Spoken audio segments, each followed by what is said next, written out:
नमो अरिहंताणं नमो सिद्धाणं नमो आयरीयाणं नमो अज्जायाणं नमो लोय सोवसाहोणम।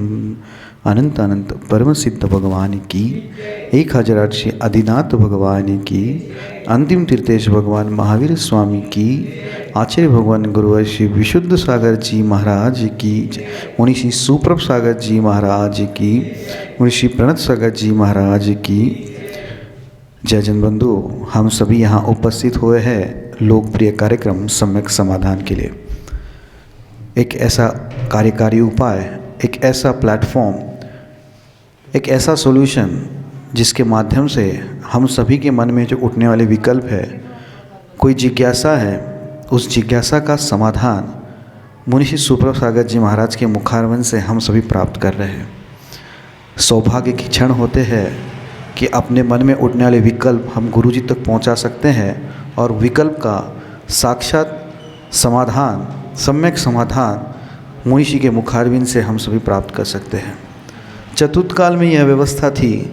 समोषण में परमेष्ठी, अरिहंत परमेष्ठी विराजमान रहते थे और अरिहंत परमेष्ठी को वहाँ समोषण में उपस्थित जो श्रावक गण हैं, जो देव अन्य अन्य गण हैं, वो अपने मन के विकल्प पूछते थे और विकल्प का समाधान अरिहंत की वाणी से होता था। और यही व्यवस्था मुनि श्री सुप्रभ सागर जी महाराज जी के मुखारविंद से हम सभी लोग इस काल में भी यह अपने विकल्पों का सम्यक समाधान प्राप्त कर रहे हैं। आचार्य भगवान गुरुवर श्री विशुद्ध सागर जी महाराज जी के परम आशीर्वाद एवं उन्हीं की अनुकंपा से इस कार्यक्रम का आगाज़ हुआ था एवं मुनि श्री सुप्रभ सागर जी महाराज जी, मुनि श्री प्रणत सागर जी महाराज जी अपने समय में से समय निकाल कर इस कार्यक्रम को एक अच्छा मुकाम देते हुए हम सभी के मन में अड़ले विकल्पों का समाधान दे रहे हैं। शुरुआत करते हैं मुनि श्री के चरणों में कोटिशा नमोस्तु करते हुए आज के सम्यक समाधान कार्यक्रम की। मैं मुनि श्री के चरणों में कोटिशा नमोस्तु करता हूँ एवं आज के सम्यक समाधान कार्यक्रम को शुरुआत करता हूँ। नमोस्तु स्वामी, नमोस्तु स्वामी, नमोस्तु स्वामी। ओम नमः सिद्धेभ्य। नमो नमः सतहितंकराय वीराय भव्याम्बुजभास्कराय अनंतलोकाय सुरार्चिताय देवादिदेवाय नमो जिनाय देवादिदेवाय नमो जिनाय। पंच परमेष्ठी भगवान की, परम पूज्य आचार्य भगवंत गुरुवर विशुद्ध सागर जी मुनि महाराज की, परम पूज्य मुनि श्री सुप्रभ सागर जी महाराज की। अनंत विकल्प और अनंत संसार, एक समीचीन विकल्प जो बना सकता, दे सकता है आपको सुख का आधार। क्योंकि जब तक हमारे मन में अनंत विकल्प हैं तब तक अनंत संसार की प्राप्ति निश्चित है। लेकिन यदि हम अपने उन अनंत विकल्पों में से एक विकल्प को समीचीनता प्रदान करें तो वही समीचीन विकल्प हमारे लिए कल्याण का पथ प्रदर्शित कराने वाला हो सकता है। और यदि पुण्योदय से उसका सम्यक समाधान किसी निर्ग्रंथ गुरु से प्राप्त हो जाता है तो निश्चित ही वह हमारे कल्याण का मार्ग खोल देता है। ऐसे आत्मकल्याण की वह अनूठी विधा समीचीन विकल्पों का सम्यक समाधान प्रारंभ करते हैं। और आज के पहले विकल्प के लिए प्रासुजैन परासिया मध्य प्रदेश से महाराज श्री के चरणों में बारंबार नमोस्तु निवेदित करते हुए अपना प्रश्न रख रहे हैं कि महाराज जी, बौद्ध और जैन धर्म का उद्देश्य कर्मकांड व्यवस्था से दूर रहना था, लेकिन वर्तमान में कर्मकांड व्यवस्था जैसे पंच कल्याणक का महंगीकरण इतना हो गया कि सामान्य व्यक्ति इससे दूर बनाता है कि बड़े बड़े लोगों का कार्यक्रम है। तो हम क्या समझें इसके लिए? हमारे समीचीन विकल्प का सम्यक समाधान करने की अनुकंपा करें। नमोस्तु महाराज जी, नमोस्तु। ओम नमः सिद्धम।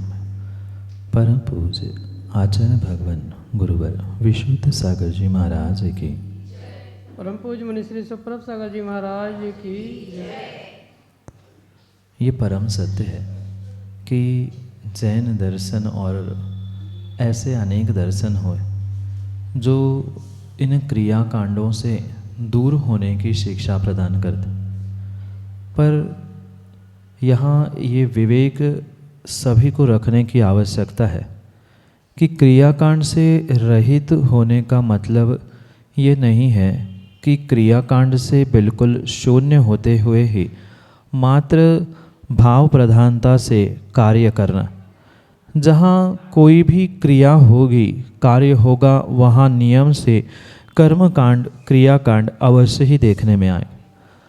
उसका प्रयोग जीव कैसा करता है, उसके निमित्त से जीव धर्म को आदि को कैसे समझता है, ये उसकी व्यक्तिगत सोच और व्यक्तिगत दृष्टि हुआ करती है।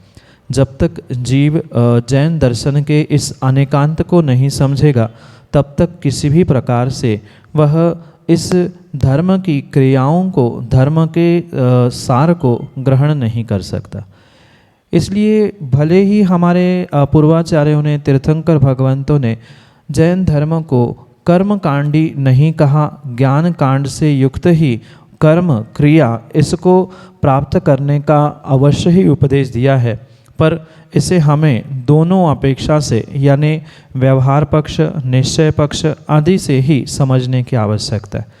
अगर सर्वथा आप ये कह दो कि पंचकल्याणक विधान या कोई भी अनुष्ठान महंगीकरण के कारण, बहुत उच्च स्तर के होने के कारण कर्मकांड हो रहा है, तो सर्वथा ऐसा नहीं है, क्योंकि बिना कर्म किए, बिना क्रियाएं किए बिना किसी भी प्रकार से पाषाण परमात्मा नहीं बनता।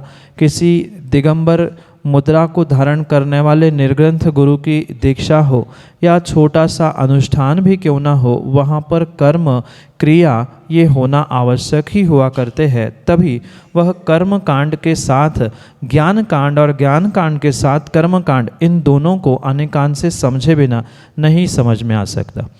जो आगम में आचार्य भगवंतों ने ये अनुष्ठान आदि करने का उपदेश दिया है, तो ये मात्र वर्तमान के ही परिप्रेक्ष्य में नहीं, आप भूत में भी अगर पुराण ग्रंथों में पढ़ते होंगे तो वहाँ भी आपने पढ़ा होगा कि उस समय के जीवों ने भी बहुत बड़े बड़े अनुष्ठान और बहुत बड़े बड़े विधान किए थे। उनका प्रमाण हमें पुराण ग्रंथों से प्राप्त होता है। विधान के उपरांत या अनुष्ठान के उपरांत तीर्थंकर भगवान की रथ यात्रा आदि प्रभावना अंग में जो रेवती रानी प्रसिद्ध हुई, उनके कथानक से आप समझ सकते हैं। उतना ही नहीं, अपितु अनेकानेक ऐसे निमित्त और घटनाएं हमें प्राप्त होती है आगम के परिप्रेक्ष्य में, जिसके माध्यम से मात्र हम ये नहीं कह सकते कि वर्तमान में ही ये व्यवस्था हो रही है। हाँ, कुछ अंशों में, कुछ स्थानों पर ये दिखावे के जो काम हो रहे हैं, क्योंकि ये तो सत्यता को हमें सबको स्वीकार करना ही होगा कि करोड़ों की, अरबों की बोली दिखाई जाती है, खर्चा दिखाया जाता है, जबकि कितना आता है, क्या नहीं होता है, ये व्यक्तिगत रूप से भिन्न विषय है। पर ये इस विषय से लेकर संदर्भित आप पंचकल्याणक विधान या कोई अनुष्ठान इस पर कटाक्ष कर रहे हैं, तो फिर भी ये बात समझ में आती है। पर अगर हम सर्वथा ही पंचकल्याणक का, विधान आदि का या क्रियाओं का, कर्मों का, कांड का निषेध कर देंगे, तो जैन दर्शन पूर्ण रूप से खोखला हो जाएगा। क्योंकि जो भी क्रियाएं कही गई है वह भावों के साथ क्रियाएं कही गई है, मात्र भाव कार्यकारी नहीं है और मात्र क्रियाकांड कार्यकारी नहीं।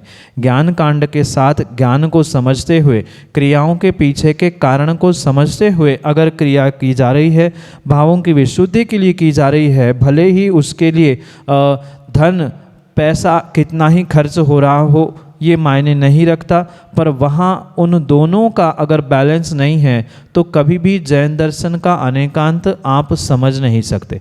अनेकांत का अर्थ ही होता है कि किसी अपेक्षा से क्रियाओं को महानता दी जाती है, किसी अपेक्षा से ज्ञान को, भावों की विशुद्धि को महानता दी जाती है। तो जहाँ जैसी व्यवस्था है उसको वहाँ वैसा समझते हुए इन क्रियाओं को करना ही आवश्यक हुआ करता है। पर ये भी आपकी कुछ बातों से मैं सहमत होना चाहता हूँ कि कुछ स्थानों पर जो मात्र दिखावा किया जाता है, जहाँ कई स्थानों पर आवश्यकता नहीं होने पर अनावश्यक जो खर्च किया जाता है, उससे बचते हुए हम प्रभु के पंचकल्याणक विधान, शोभा यात्रा आदि बहुत तामझाम और प्रभावना के साथ निकाले, इसमें कोई भी दोष नहीं है। ये एकांतवादियों की ही सोच है कि जैन दर्शन कर्मकांड से रहित है। कर्मकांड से रहित होता तो अभिषेक, पूजन, पाठ, ये जो क्रियाएं जैन दर्शन ने प्रारंभ की उसको ही लगभग अन्य दर्शनों ने अपने धर्म और अपने संप्रदाय के अनुसार प्रारंभ करते हुए प्रस्तुत करने का प्रयास किया। क्योंकि मूर्ति पूजा, मूर्ति अभिषेक अगर कहीं होता था तो मात्र जैन दर्शन, जैन धर्म में होता था, फिर उसको भी आप क्रियाकांड, कर्मकांड कह दोगे तो ऐसा सर्वथा नहीं है। वह क्रिया के पीछे का अभिप्राय क्या है उस पर निर्भर करता है कि ये कर्मकांड के अंतर्गत है कि ज्ञान कांड के अंतर्गत है। क्योंकि ज्ञान प्राप्त करने के लिए भी ग्रंथ पढ़ने पड़ेंगे, ग्रंथ पढ़ने हैं तो ग्रंथ छापने भी पड़ेंगे, छापने हैं तो उसके लिए भी कर्मकांड करना पड़ेगा। तो इन सभी को आप विवेक से और अनेकांत से समझे, तभी जैन दर्शन और सभी दर्शनों के रहस्य आप पकड़ सकते हैं। यही आपके लिए सम्यक समाधान। श्रीमती संध्या जैन, गांधीगंज, छिंदवाड़ा, मध्य प्रदेश से महाराज जी के चरणों में नमोस्तु करते हुए अपना प्रश्न रख रहे हैं कि महाराज जी, किस कर्म के उदय से व्यक्ति नकारात्मक सोच को प्राप्त होता है और इससे बचने का उपाय क्या है? हमारे समीचीन विकल्प का सम्यक समाधान करते हुए हमारा मार्गदर्शन करने की अनुकंपा करें। नमोस्तु महाराज जी, नमोस्तु।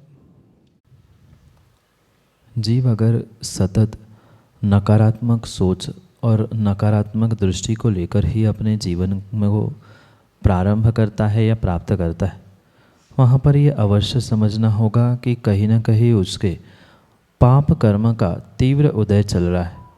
वह कितना भी अच्छा सोचने का, अच्छा करने का प्रयास भी करे, पर वह उस तीव्र पाप कर्म के उदय के निमित्त से अच्छा कर नहीं पाता।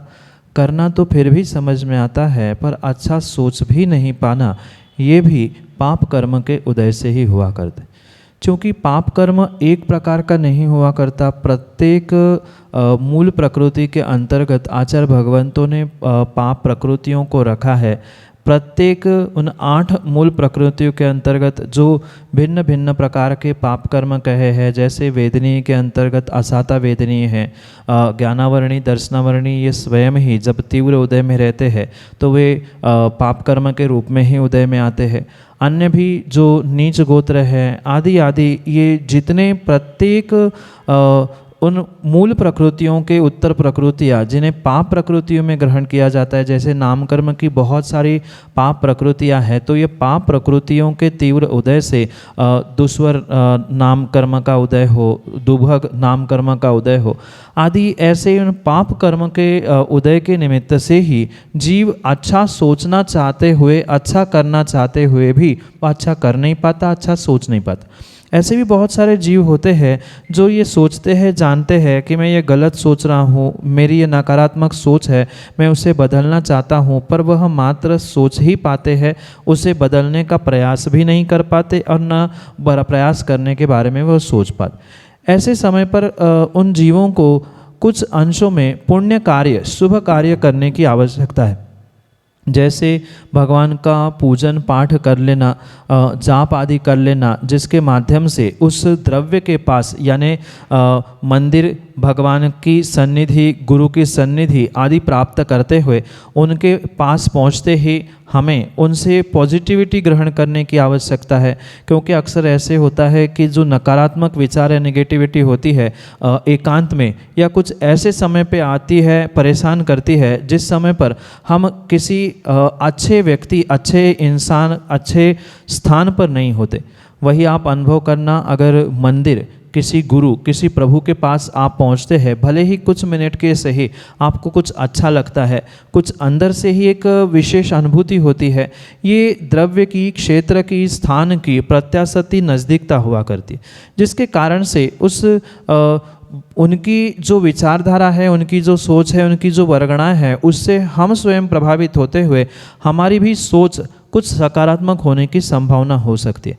इसलिए प्रयास आपको उस नकारात्मक सोच से बचने के लिए, उस जिनके पास सकारात्मकता है, जो अपने जीवन को सकारात्मक कर चुके हैं, ऐसे प्रभु, गुरु आदि के पास पहुंचते हुए हम प्रयास करें, अपने उस नेगेटिविटी के कारण को खोजने का प्रयास करें। क्योंकि कई बार जीवन में, परीक्षा में आने वाले उस फेल्योर, अपयश के निमित्त से भी जीव अक्सर नकारात्मक बनता हुआ देखा जाता है। तो ऐसे सिचुएशन में पहले कारण को समझकर उसको सुधारने का प्रयास करें। पुनः जो स्वयं सकारात्मक सोच वाले हैं, पॉजिटिव शक्ति वर्गणाएं जिनके पास हुआ करती है, ऐसे गुरु, प्रभु, जिनवाणी या ऐसे कोई बुजुर्ग लोग हैं, उनके पास बैठकर उनकी सेवा, उनकी सन्निधि, सानिध्य प्राप्त करते हुए हम अपने आप को पॉजिटिव चार्ज कर सकते हैं। और साथ में ये भी ध्यान रखना होगा कि अनावश्यक रूप से एक ही विषय में पुनः पुनः सोचना, ये भी कई बार नकारात्मकता के लिए निमित्त बन सकता है। क्या होगा, कैसे होगा, क्यों हुआ, क्यों नहीं हुआ, ये पुनः पुनः उसी विषय पर सोचने से कभी भी वह कार्य सिद्ध नहीं होगा। अभी तो उसके लिए आप विशेष रूप से अपने आप से ही एक भीतर से ऊर्जा प्राप्त करते हुए, उस नेगेटिविटी से दूर होने का विचार करते हुए प्रयास करते रहेंगे। जैसे कि कहा, देवशास्त्र गुरु की सन्निधि, सानिध्य प्राप्त करते हुए कभी अभिषेक, कभी चरण स्पर्श, कभी पूजा, कभी स्वाध्याय, कभी गुरु की वैयावृत्ति आदि के निमित्तों से आप अपने जीवन में उस नकारात्मकता को छोड़ते हुए सकारात्मकता प्राप्त कर सकते हैं। यही आपके लिए सम्यक समाधान। शुभम पाटौदी, छिंदवाड़ा, मध्य प्रदेश से अगले समीचीन विकल्प के लिए। हे गुरुवर, नमोस्तु नमोस्तु नमोस्तु। हे भगवान, जो जीव पंच अणुव्रत धारण कर लेता है, वह जीव का व्यापार आदि, जैसे पुरुष है अगर मुख्य रूप से, तो व्यापार आदि में जो पाप हमेशा होते हैं, उसमें ऐसा क्या परिवर्तन आता है उसके भावों में कि वह बहुत पापों से बच जाता है, और वह व्यापार आदि कार्य किस प्रकार से आगे अपने करता है, इसका समीचीन समाधान करिए। नमोस्तु गुरुवर। 5 अणुव्रतों में पहला अणुव्रत हिंसाणुव्रत है, अहिंसाणुव्रत है, जहाँ स्थूल रूप से पापों से और हिंसा से बचने का प्रयास किया जाता है, उन्हें ही अणुव्रत कहा जाता है। समझने का पहले प्रयास करना होगा कि अणु का अर्थ होता है स्थूल रूप से पापों से बचना, क्योंकि पाप 2 प्रकार के होते हैं, सूक्ष्म और स्थूल। जब जीव अणुव्रत ग्रहण करता है, तब वह बुद्धिपूर्वक उन स्थूल पापों से, स्थूल का मतलब मोटा मोटी, जो जानकर बुद्धिपूर्वक बहुत बड़े रूप में सहजता से घटित होते हैं, उन पापों से बचने का प्रयास वह अणुव्रतों को ग्रहण करने के माध्यम से करता है। और उसके निमित्त से जो वह स्थूल पाप अभी तक करता आया था, चाहे व्यापार के निमित्त से हो, घर गृहस्थी के निमित्त से हो, चाहे स्थूल झूठ बोलना हो, स्थूल चोरी है, उन सब से वह बुद्धिपूर्वक बचने का ही प्रयास करता है। और बुद्धिपूर्वक जब वह प्रयास करता है, तब उसकी सोच, उसकी परिणति स्वाभाविक रूप से ही बदलते हुए देखने में आती है, क्योंकि अभी तक उसे ये बोध ही नहीं था, विवेक ही नहीं था कि हिंसा क्या होती है, स्थूल हिंसा या सूक्ष्म हिंसा, स्थूल चोरी आदि आदि क्या होता है, उसका भेद ही उससे पता नहीं था। जब वह जीव अणुव्रत ग्रहण करता है, साथ में अंतरंग कर्मों का उदय भी रहता ही है, तो कर्मों का प्रभाव, अणुव्रतों का प्रभाव भावों पर भी जीव के पड़ता है, जिसके निमित्त से वह अपने भावों को, क्रियाओं को भी बहुत सोच समझकर ही करने का प्रयास करता है, जिसके निमित्त से उसके परिणाम, उसकी परिणति स्वाभाविक रूप से बदलती हुई भी देखने में आती। रही बात किसी श्रावक की, किसी गृहस्थ की जो अणुव्रत लेते हुए भी, अणुव्रत लेने के बाद भी व्यापार आदि में से संलग्न है, या व्यापार करते हुए भी जो अणुव्रत ग्रहण करता है, लेना चाहता है, उसको भी यही विचार और यही निर्णय करने की आवश्यकता है कि कम से कम जो स्थूल पाप है, जो बुद्धिपूर्वक आज तक कभी जिसके बारे में सोचा नहीं था, ऐसे उन स्थूल पापों को तो कम से कम छोड़ना, ये उसके लिए वहाँ पर आवश्यक ही हुआ करता है। जैसे जो बहुत बड़े हिंसक कार्य होते हैं वह अणुव्रति कभी भी नहीं करेगा। जैसे जो तो जबकि सामान्य श्रावकों के लिए अणुव्रति नहीं होने पर भी जो करने योग्य नहीं है, आज बहुत सारे जीव वह कर रहे हैं। जैसे कीटनाशक बेचना, जूते चप्पल बेचना, बहुत बड़े बड़े स्थानों में तो साक्षात कत्ल खाने आदि भी उन जैन समाज के लोगों के द्वारा चलाए जा रहे हैं। तो इनका तो पहले ही श्रावक को परिपालन नहीं करना चाहिए था, पर अणुव्रत लेने के बाद वह जीव इनकी अनुमोदना भी नहीं करेगा। ठीक है, अब व्यापार में जो हमारा उद्योगी हिंसा रूप कार्य हो रहा है, क्योंकि श्रावकों के लिए 4 प्रकार की हिंसा बताई गई है, विरोधी, संकल्पी, उद्योगी और आरंभी। तो उसमें संकल्पी हिंसा जो स्थूल हिंसा कही जाती है उसका त्याग है, पर अभी वह गृहस्थ है तो उसे व्यापार करना और व्यापार के निमित्त से सूक्ष्म पापों की, सूक्ष्म हिंसा की कुछ अंशों में छूट अवश्य होती है। पर छूट का मतलब ये नहीं है कि वह उन्हीं पापों में रचा पचा रहे, जानकर ही उनको करता रहे। ये सोचते हुए वो करता है कि ठीक है, मैं श्रावक हूँ और ऐसी गलती हो रही है, और उस गलती का पुनः गुरु के पास जाकर प्रायश्चित भी ग्रहण करता है। ऐसे परिणाम और ऐसे परिणति से ही वह अणुव्रति अपने व्यापार आदि को करता है। बहुहिंसक जो व्यापार होते हैं उसको तो वह स्वयं करता ही नहीं है, करने वालों की अनुमोदना भी नहीं करता है। इस प्रकार से वह अपने परिणाम परिणति को संभालते हुए अपने अणुव्रतों को भी संभालने का प्रयास करता है। यही आपके लिए सम्यक समाधान। राशि पाटौदी, छिंदवाड़ा, मध्य प्रदेश से अगले समीचीन विकल्प के गुरुवर के चरणों में त्रिबार नमोस्तु। गुरुवर, गर्भवती महिला का 9 माह का जो पवित्र काल है वो कैसा होना चाहिए, और जो गर्भवती माता है उसके भावों का उसके शिशु पर कैसा परिणाम होता है? कृपया शंका का समाधान कीजिए। गर्भवती माँ को अपने गर्भवती काल में बहुत निर्मल और पवित्र भावों के साथ ही उस समय को व्यतीत करने की आवश्यकता होती है, क्योंकि ये परम सत्य है, द्रव्य, क्षेत्र, काल और भाव, इनकी प्रत्याशक्ति के निमित्त से दूसरे द्रव्य पर उसका अवश्य ही प्रभाव पड़ता है। मात्र द्रव्य पे ही नहीं, अपितु आपके भावों का, आपकी क्रियाओं का सामने वाले द्रव्य, क्षेत्र, काल और भाव, इन सब पे स्वाभाविक रूप से प्रभाव पड़ता ही है। और जो गर्भवती माँ होती है उसके गर्भ में ही जब शिशु होता है तो वह जैसे भाव करती है, जैसा कार्य करती है, कुछ ना कुछ अंशों में उसका प्रभाव जीव पर अवश्य ही पड़ता है। भले ही भावों का प्रभाव जीव पर कैसा पड़ता है ये आज सामान्य रूप से शब्दों में या प्रैक्टिकली समझाना संभव नहीं है, पर जो आप भोजन करते हैं उसका प्रभाव कैसे पड़ता है आप आज मेडिकल साइंस से पूछ सकते। जो माँ ऐसे समय में बहुत सारी साग सब्जी खाती है, स्वाभाविक रूप से उनके बच्चे भी कुछ अंशों में काले सावले होते हुए देखने में आते हैं। भले ही उनके नाम कर्म का उदय वो भिन्न विषय है, उनका उपादान भिन्न विषय है, पर ये निमित्त नैमित्तिक संबंध जीव के साथ हुआ करते। इसलिए जब इन द्रव्यों का प्रभाव उस गर्भ पर पड़ता है तो आपके भावों का भी कहीं ना कहीं प्रत्यक्ष परोक्ष रूप से उन गर्भ पर, उन बालकों पर अवश्य ही प्रभाव पड़ता ही पड़ता है। इसलिए जितना विवेक आपको खाने पीने में, उठने बैठने में करना है, उतना ही विवेक आपको उस समय पर उन भावों के परिणाम और परिणति के विषय में भी करने की आवश्यकता है। आप जैसा सोचोगे, जैसा करोगे, आपकी उस माँ की अगर सोच हमेशा ही नकारात्मक है, बेटा कैसा होगा, मुझे परेशान तो नहीं करेगा, मुझे दुख तो नहीं देगा, मुझे संभालेगा नहीं, ऐसा सोचते सोचते ही माँ ने अगर उसे जन्म दिया है तो अक्सर यही देखने में आता है कि वह बेटा उनके साथ वैसा ही करता है। आप सकारात्मक सोच के साथ यही निर्णय करते हुए चलते जाए जाए कि नहीं वो अच्छा ही होगा, उसके जीवन में ऐसा ही होना चाहिए, वो ऐसा करेगा, इस सकारात्मक सोच के साथ आगे बढ़ेंगे। साथ में समय समय पर जितना हमें अनुकूल लगे उतनी अनुकूलता से पूजा पाठ, अभिषेक देखना, स्वाध्याय आदि करना ये भी कर सकते, क्योंकि 5 महीने के उपरांत द्रव्य पूजा आदि किए नहीं जाती, पर आप पूजा करने वालों के साथ बैठकर पूजा का उच्चारण कर सकते हैं। आहार दान हो रहा है तो उसकी अनुमोदना कर सकते हैं। स्वाध्याय आप स्वयं ग्रंथों को रखते हुए पढ़ते हुए कर सकते हैं। इस अनेक प्रकार से अपने आप को उन शुभ परिणामों से युक्त करते हुए वह गर्भवती माँ उस गर्भ में बचपन से ही संस्कारों को डालते हुए अपने भी भविष्य को और आने वाले उस गर्भ के भी भविष्य को बहुत ही अच्छा करने की संभावना हुआ करती है। यही आपके लिए सम्यक समाधान।